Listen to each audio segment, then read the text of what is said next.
Welcome, and today I would like to teach you how to crochet a half double crochet stitch. In a previous video I did the single stitch. Now we're gonna move on to the double stitch, or the half double crochet. So what I have here is a 4-weight, it's like any red heart or anything yarn like this, but you can use whatever yarn or hook that you have. I have a 6mm hook here.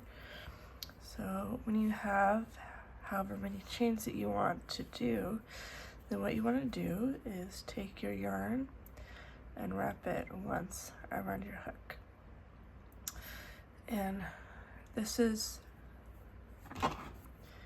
so right here we have the loop around your hook, which doesn't count as anything. Then we have chain 1 and then chain 2. So what we're gonna do is wrap the yarn around your hook and go into the top of the second chain. You wrap the yarn around you grab the yarn with your hook, pull it through, and you'll have 3 loops on your hook. What you do is grab it again, pull through all 3 loops, and you'll have 1. Okay, again, you'll wrap it again, put it through the top, grab the yarn, pull it through, you have 3 loops, 1, 2, 3, grab it again, pull it through all 3 loops. You're just gonna do that the whole way down your chains. This will be counted as row one. So it's gonna keep doing that.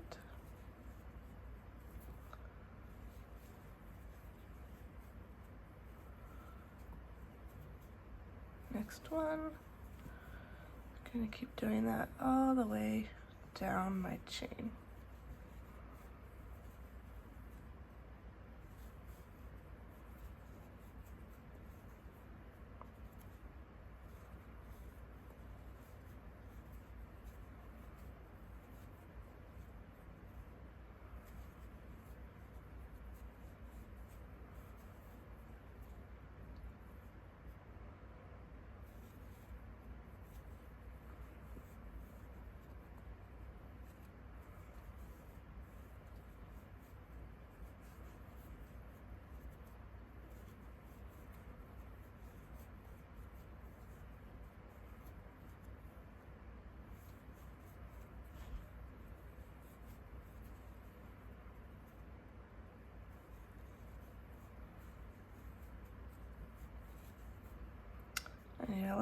And when you're at your last chain, you'll do the same thing. You'll grab the loop, pull it through, grab again, pull through all 3 loops. And you'll chain 1 and turn your work. That is row 1. And again, so this time we won't be skipping the first chain. So what you do is you go through see the V right here. There's 2 sides of a V right here, and those are the sides of your chain, of your stitch. So you'll wrap it again and put your hook through both sides of your chain of your previous row. You'll grab your yarn, pull it through, grab the yarn again, pull through all 3 loops. You just keep doing that same thing for the whole row, and that is how you turn to change to a new row. This is row 2.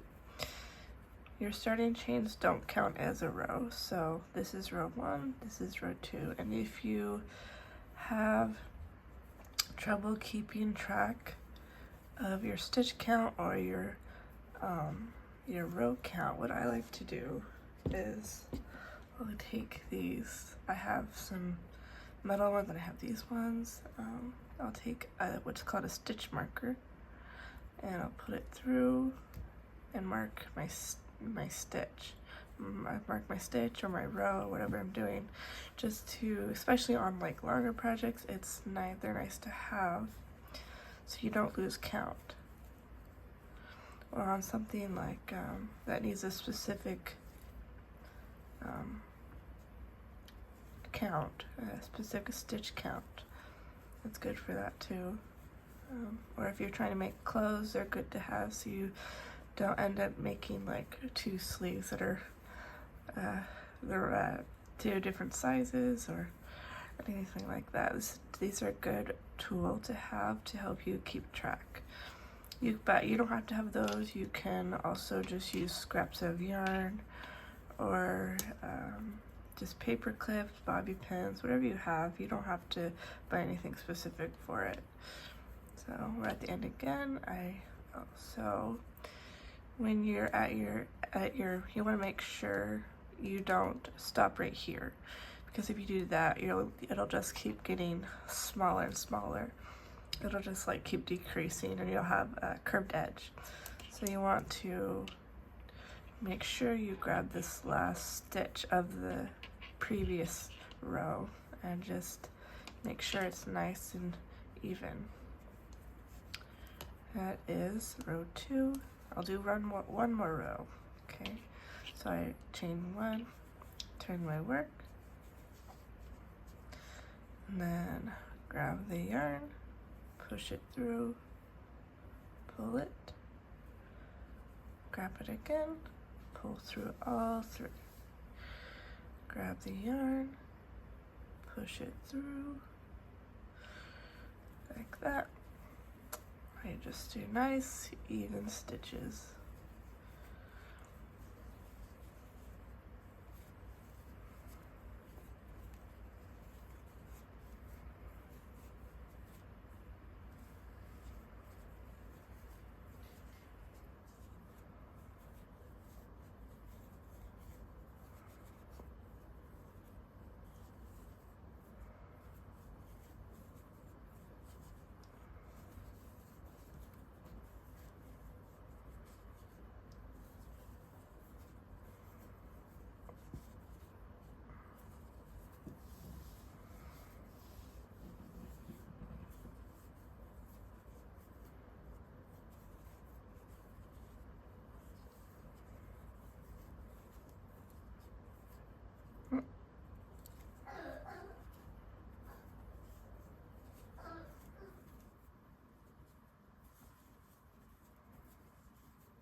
And the last one, make sure you go through that last stitch, pull up, pull through, and to end your project, you want to cut your yarn and just pull it out. So that way it'll be a nice knot and it won't come, your project won't come undone. Alright, I hope this helped. If you have any questions, please leave them in the comments and I will do my best to answer them.